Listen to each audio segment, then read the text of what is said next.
There are certain things in life which we think that it's good, but then at the end, the consequences are not so good. It turns out to be bad. We think that it's good, but it turns out to be bad. And as for our author, I think he had a kind of an unromantic encounter with the anomalies of the statistics of population in Nagaland. So, if we are to look from a certain perspective, that is a bad thing. And the bad thing today has turned into something good. And of course, the season has died. I mean, the Christmas is over. But then for me, more than the Christmas gift, for me, it is a New Year's gift. Of course, the expectation of the Christmas gift is different, but then we are here in the New Year, and for me, as I ran through the pages of what you have written, I can say that it is a very well presented New Year's gift. So thank you and congratulations. Having said that, on behalf of Heritage Publication House, I warmly welcome each and every one of you. The season is very busy, but in spite of all your busy schedules, you have made time to be here. So once again, on behalf of Heritage Publishing House, I express my thankfulness as well as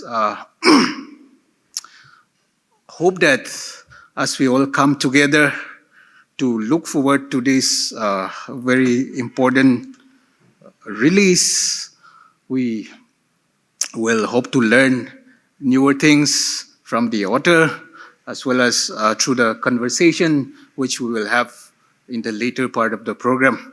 So without going further, I'll just give time now to the publisher. Thank you, Vikas Kumar, the author of the day, for putting your heart into our stories, and we are very thankful to you, especially Heritage Publishing House, for enabling us to work on this, and we've really enjoyed working on this book, and we truly believe that this book will allow us to reflect, allow the Nagas to reflect, and set our perspective right as well.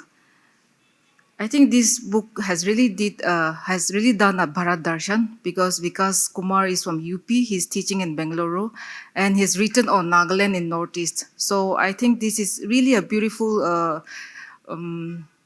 example of national integration as well. I'm not going to say so much about the book, because we'll hear from Ma'am Mona, and in the conversation that will take place with Ma'am Banu and the author. But I just want to read out a portion from what Charles Chassis has written in his foreword. He's not here today, but then I just want to read it out, that that would speak in brief about the book. And it goes on like this. The book has something for everyone. It is recent history at a glance, telling what happened, which year, and who did what. Although these are compilations of newspaper and magazine articles, they also have depth and analysis backed by research and the author's own knowledge as a personal witness. Whether you agree with his view or not. For the people from mainland India, this is a chance to read unbiased views of the Northeast region and Nagaland from one of their own. And I really agree with what Charles is saying. For the Nagas and other Northeasterners, these essays hold a mirror to their society and offer a chance to see themselves and their society as others see them. A must read for both. And while we're still waiting for our Christmas gift, this is indeed a gift for the Nagas, and thank you once again. Okay, now we have from the author, but before I give time to the author, I will just share a reflection. I am reminded of one French philosopher by the name Henri Bergson. He is a metaphysical philosopher, and his philosophy is about trying to find the ultimate reality. And to find the ultimate reality, he has philosophized two ways. One is to know things absolutely, and the other way is to know things relatively. And I would, without going into the details of the book, I would just want to say that our writer here has elaborately dealt on what the ways of knowing things. Of course, to put it in a crude manner, it is an outsider's perspective of the things that are happening inside. But the way you have dealt with all the issues at hand, the political issues, the elections, and the media in Nagaland, shows that you have gone beyond the realm of the outsider to be more on the inside. So you have lucidly covered both the ways of drawing attention to the issues at hand. So having said that, I now give the time to you. I am truly thankful to all of you who have come here today to this discussion. For me, this marks a kind of closure to 10-year-long engagement, and a new chapter begins today. So I will not, use this occasion to tell more about the book, but I'll try to locate this book in a larger perspective. So until the beginnings of modern thinking about the people of this part of the world, they go back to the early colonial and missionary literature. By about the 1920s, the Nagas began to express themselves in contemporary literary forms, and the Simon Commission memorandum was not only the first political statement from the hills, but it was also a first, a document expressed in contemporary forms here, right? And then there's some gap of 4 or 5 years. 1936, 37. There's some more work again from this time from church perspective, with some of the Angami pastors or church figures. They start expressing themselves about the future of the hills. 1945 onwards to 55, roughly a 10-decade period, was a period of intense literary activity in some sense. A lot of petitions, memoranda, etc. were written. There's a public debate happening, right? One of the high points of this public debate was Fizo's plebiscite speech. Now, I or you may agree or may not agree with that speech, but the point is that somebody stepped out and gave a lengthy speech of 16, 17 pages with facts, figures, right? I have found some faults with the figures he has used, but that's a different thing. But somebody is prepared to come out. And now this period of extremely intense and very active discussion, public debate, comes to an end with Thakre's unfortunate death. And then for a long time, there's hardly anything of a consequence. There are few works of, bureaucrats, SC, Dev, Gundevia, Prakash Singh, then there's Lamchiba Ao, then, Ram. But we don't have a continuous stream of output.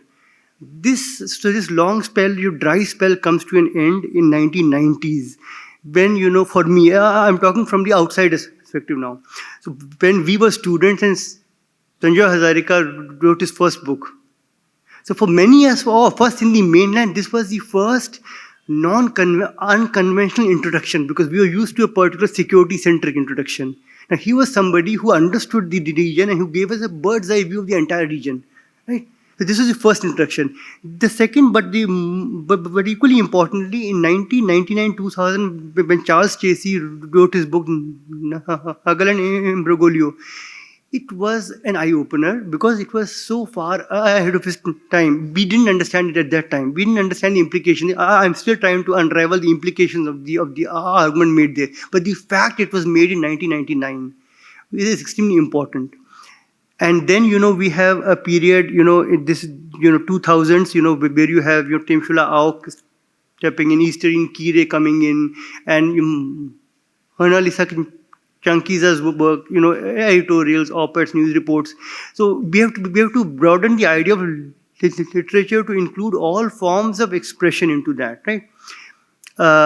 So we now, my generation who's now writing, it comes after this 60, 70 years of efforts. So we are able to write freely, express ourselves freely, move around freely, because there are so many, 3 generations which made these efforts, right? So we stand on the shoulders of this 1945, 50, then 1990s, then 2000s. If I had started coming to the state in 2000, I would not have written, but I've written now because the atmosphere was very different. In fact, even in 2012, when I first came here, at 6 o'clock, 5 o'clock itself, you couldn't step out, right? So things have changed. I've seen a remarkable transformation happen. So this book, captures my learning. So I came to study Nagaland. Nagaland began for me as an object of analysis, but in the end, it became a teacher to me. So instead of coming to study, I come every now when I come, I go to people, I learn from them. I come to learn instead of study people and the problem.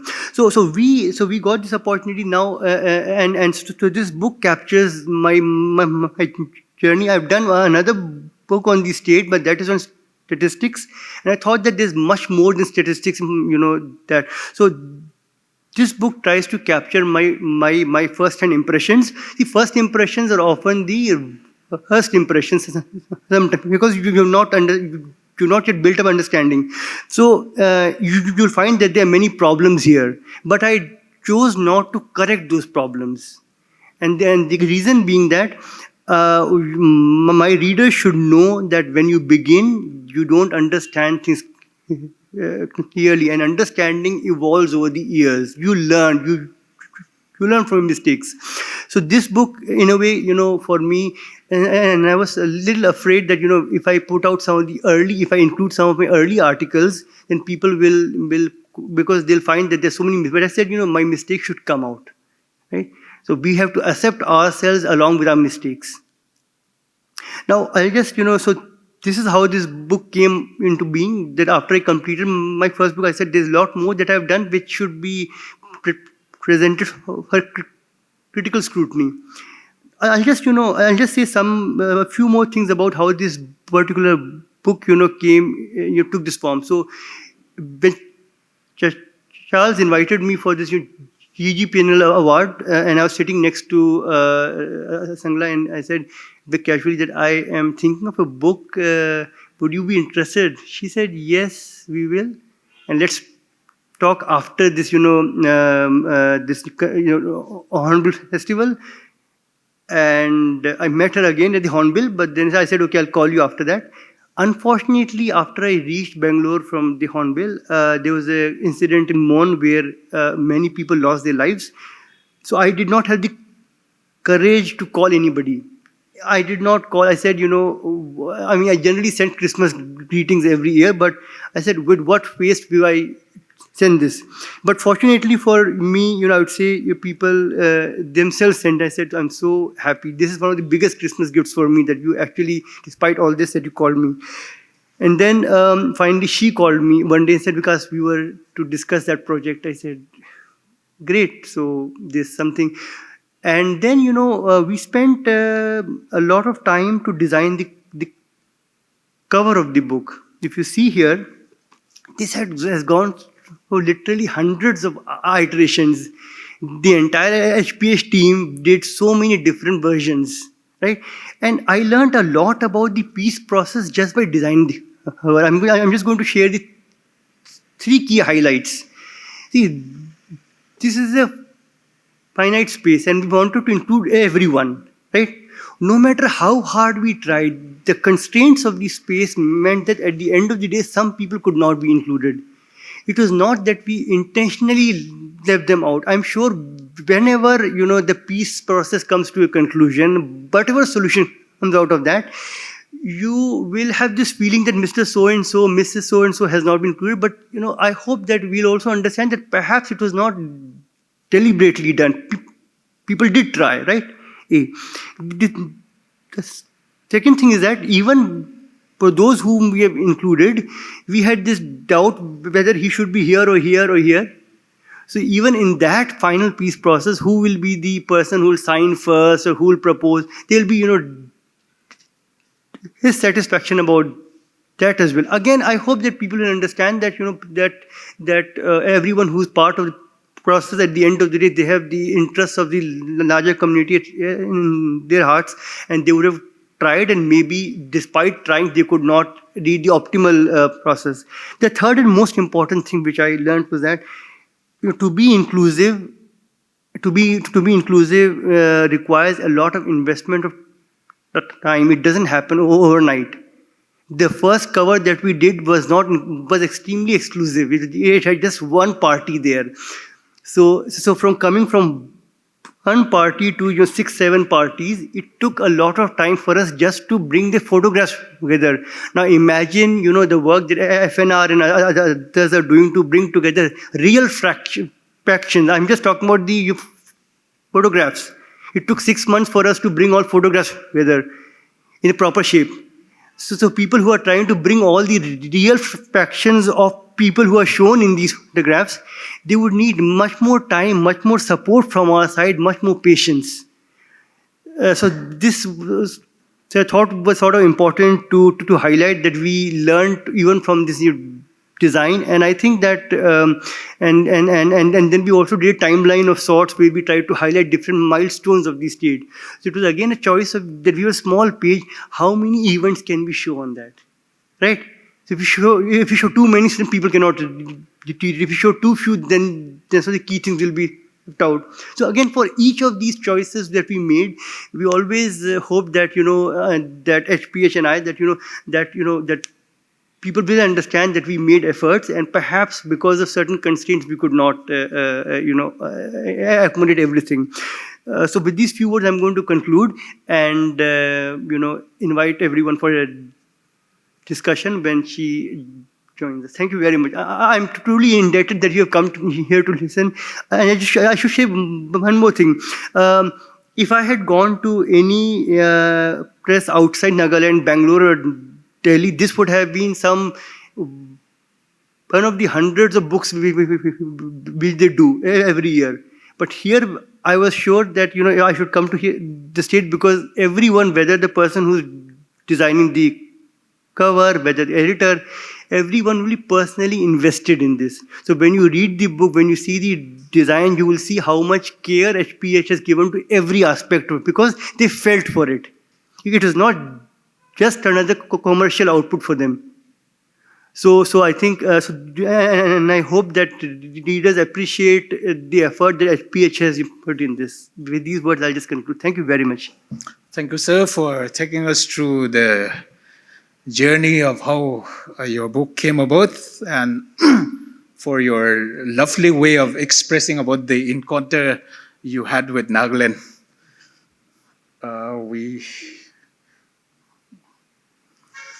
We now come to the book release, and I would like to request Ma'am Mona Lisa to kindly come forward for the book launch.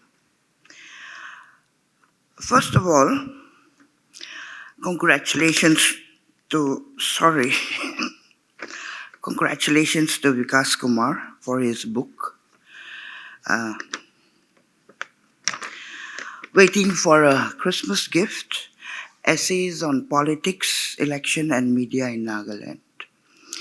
Evidently, he has done extensive study on Nagaland for a very long time and has grasped the situation here quite correctly and succinctly. Otherwise, Charles Chassé wouldn't have written the foreword. Here, I must mention his huge tome, Numbers in India's Periphery, The Political Economy of Government Statistics, a copy of which he had so kindly sent me in 2021. Thank you for that. Where does he get the time and the energy to focus so much on often forgotten and ignored but crucial themes of Nagaland's existence in the larger scheme of matters, India?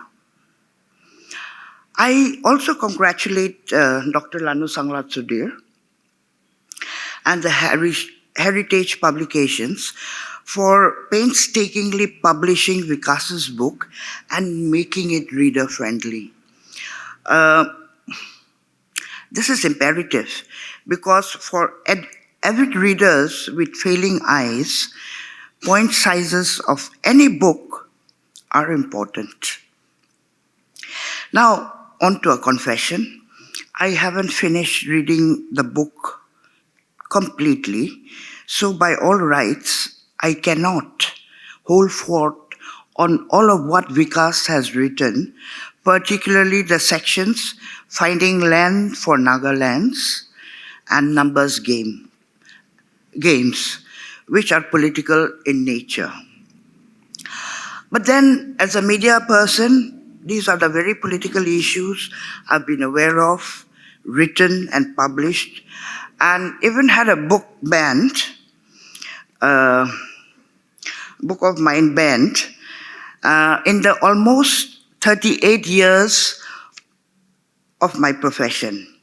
In about 2.5 months' time, I will enter the 39th year of my profession. I have a lot to say on these issues, but I would be only repeating myself. And more importantly, today is Vikas's day, not mine. As for the section Media as an Agent of Change, which was the first section I read, I will plead guilty as charged. In fact, one little bit of criticism, I like the criticism that you had in this section about the media in Nagaland. Only I wish you weren't being so polite and diplomatic. I wish you had really given it to us. Now, Vikas, do come and spend some time with us in the media, and let's engage in conversation that would strengthen the media in Nagaland. We are open to learning. I hope the president of the Dimapur Press Club, who is with us now, will take serious note of this. And you know where you are. Although Dr. Lanu Sangla asked me to speak today, today is not for me to speak, but to release Vikas's Christmas gift. Now, while the book is not a Christmas gift, it is definitely an all-year gift to Nagas because it underscores that although we live and breathe in our little pond as if there is no world outside it, the fact is we have always been under the world scanner, one way or the other. Now more so with scientific and technological advancements.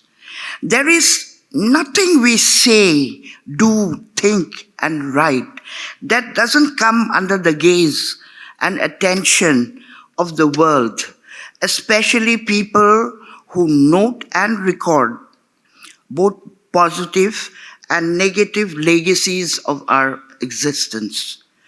You see, much as we may like to think otherwise, our thoughts and deeds, our action and inaction make a significant tributary of the great river of world history, politics, economics, and culture.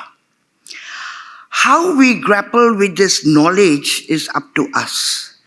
But this grappling will define our maturity as a people and impact our tomorrows one way or the other. See, putting our best foot forward is intrinsic to human nature. Just think about that. Thank you, Vikas, for asking me to release your very enlightening book. It is indeed an honor and a privilege for me, and I will do just that with great pleasure. Thank you. And so, folks, this is very beautifully made down, very unique, perhaps for the first time. Thank you so much. And I and the book is released.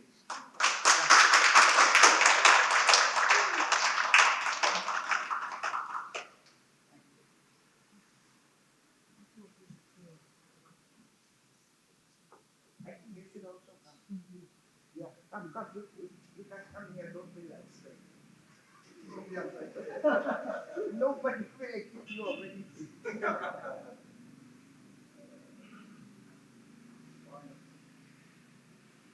Yeah, done.